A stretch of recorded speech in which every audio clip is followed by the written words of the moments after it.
Souris et Petite Souris étaient deux petits frères souris, d'apparence similaire, mais de nature complètement différente. Soares était un modèle de sérieux, toujours attentif aux détails et extrêmement ponctuel.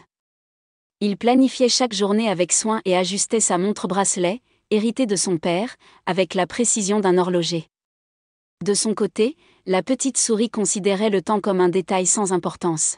« Pourquoi devrais-je me dépêcher, frère ?» disait-il souvent en paraissant sous une feuille. « Le monde ne s'arrête pas si vous êtes un peu en retard. » Mais ce « peu » devenait souvent « beaucoup ». Quand il se rendait compte qu'il était en retard, Petite Souris faisait quelque chose qui lui semblait génial, il remontait le temps. Il croyait que de cette façon, le temps reviendrait à sa volonté et que les excuses deviendraient plus crédibles.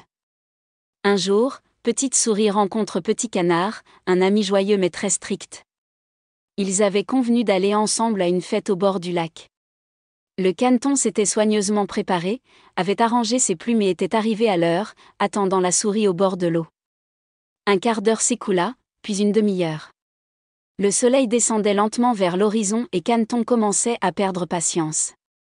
Finalement, Petite Souris apparut en courant, haletante, et en ajustant furtivement sa montre.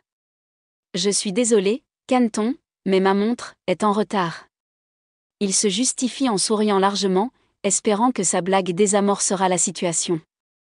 Mais le caneton ne souriait pas du tout. Elle croisa ses ailes et le regarda fixement.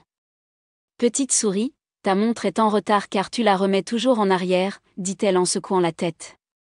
La ponctualité signifie le respect des autres. Mais quelques minutes ne comptent pas. Essaya-t-il d'adoucir la situation. C'est important.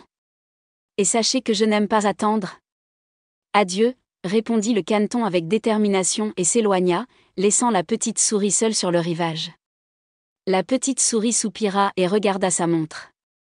Il comprit alors que le temps ne joue pas comme il veut et que, même si l'on peut remonter le temps, on ne peut pas récupérer les moments perdus. Depuis, il n'est jamais arrivé en retard à un rendez-vous. Finalement, il avait retenu la leçon, si on n'est pas ponctuel, on en subit les conséquences. Fin.